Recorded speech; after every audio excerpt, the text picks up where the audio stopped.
If you're waking up at almost exactly the same time every night, 2, 3, maybe 4 a.m., and you can't figure out why, I can tell you exactly what's happening. And more importantly, I can show you how to stop it tonight with half a teaspoon of something already sitting in your kitchen. I'm Dr. CFAS.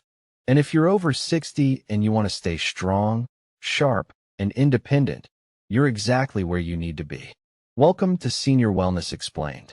Every video on this channel is made with one person in mind, you. Now let's get into this, because what I'm about to show is research based on studies of natural remedies and sleep physiology, and it changes everything once you see it. Your brain isn't broken. It's running out of fuel. There's a precise reason it happens in that exact window every night. And once you understand it, the fix takes 10 seconds and costs almost nothing. Stay with me, because by the end of this video, you'll know exactly what to put in water before bed and exactly why it works. Here's what's actually happening while you sleep. Your liver stores a limited reserve of glycogen, your overnight fuel tank. If dinner was early or light, that tank runs low a few hours in.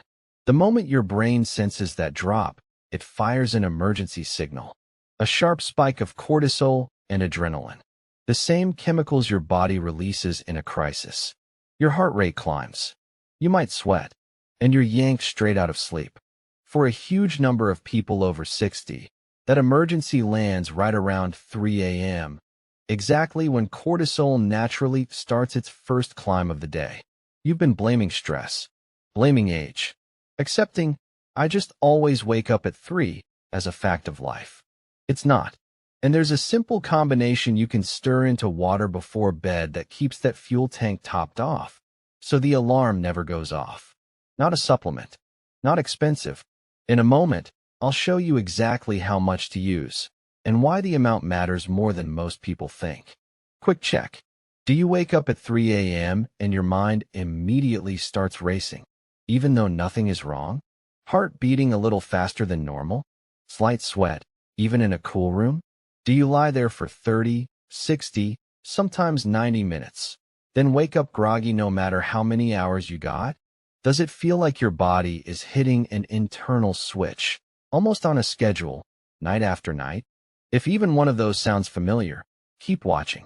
What I'm about to explain is going to make a lot of those nights finally make sense. Here's the part almost nobody explains properly. Your body runs on a 24-hour hormone clock. Cortisol, the hormone most people only associate with stress, is actually at its lowest point around midnight. Then it starts climbing. And at around 3:30 to 4 a.m., it hits a sharp inflection point, right before your natural morning wake-up. At that exact same time, your sleep is already getting lighter. Deep, restorative sleep dominates the first half of the night. By early morning, you're in thin, fragile stages, easy to disrupt. So two things are lining up at once. Sleep is thinner. Stress hormones are already rising. Now add the fuel problem. If your liver runs low overnight, your brain treats it as an emergency and floods your system with even more cortisol and adrenaline, right in that already vulnerable window. That's not anxiety. That's not getting older. That's 3 predictable systems hitting the same clock time every single night. Once you see it that way, the question isn't, why am I broken? The question is, what can you do an hour before bed to make sure your body never sounds that alarm? Before I tell you what to put in that water, let me save you some time. The internet is full of half-right advice on this, and most of it misses the actual mechanism. You've seen the sea salt videos. A pinch before bed. Some go further, claiming certain salts can balance your adrenals, improve circulation. Things that sound almost too good to be true. Here's the honest version. Salt does have a real role overnight. Your body uses sodium to manage fluid balance, and when that tips too far, it can trigger the same adrenaline spike we just talked about. So there's something real there. But salt alone does nothing for the fuel side. And too much salt raises blood pressure, has you up using the bathroom, defeats the entire purpose. Then there's the baking soda crowd.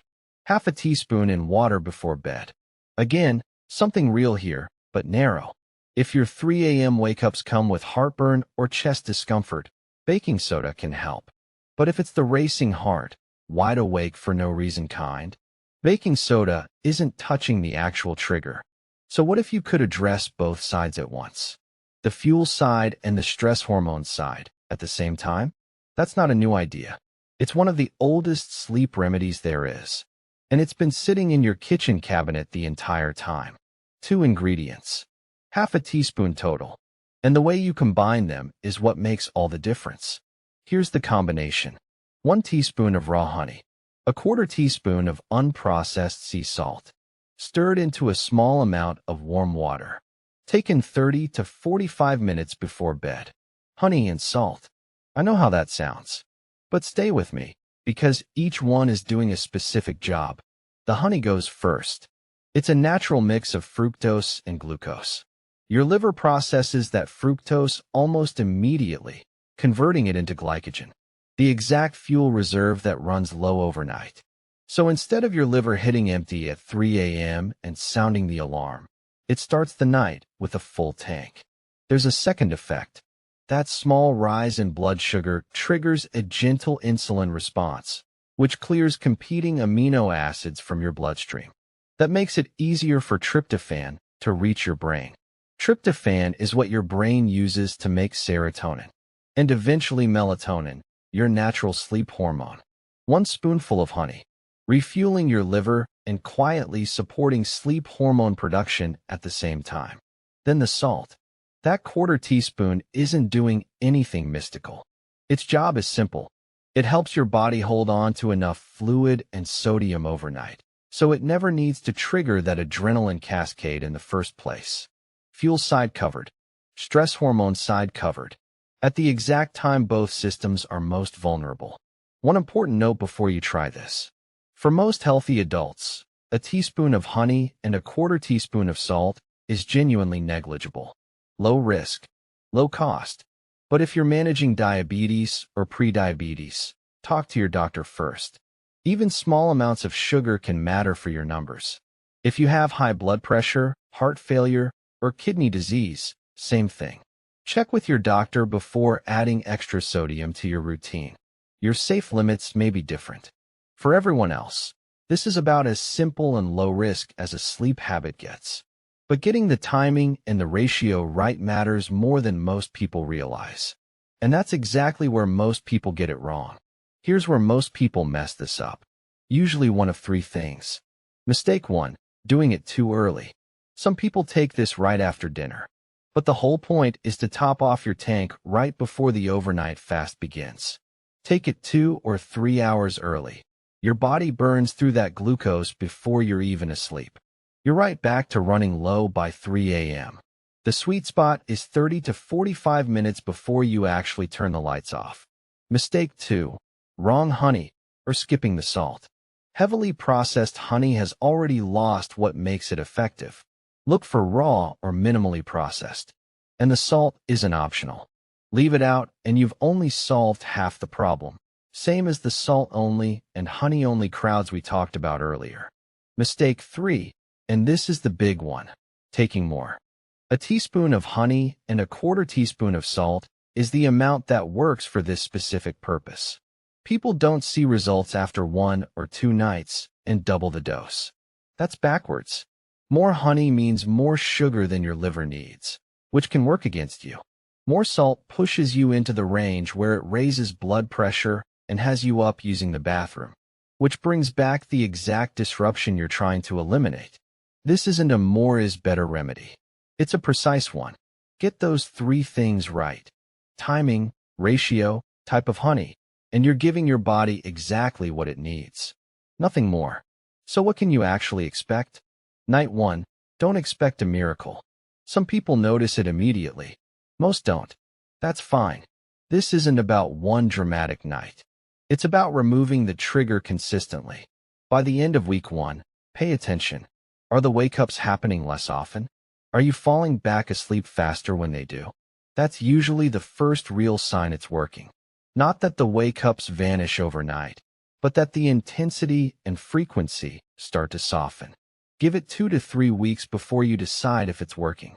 Sleep patterns that have been running on autopilot for months don't reset in a night.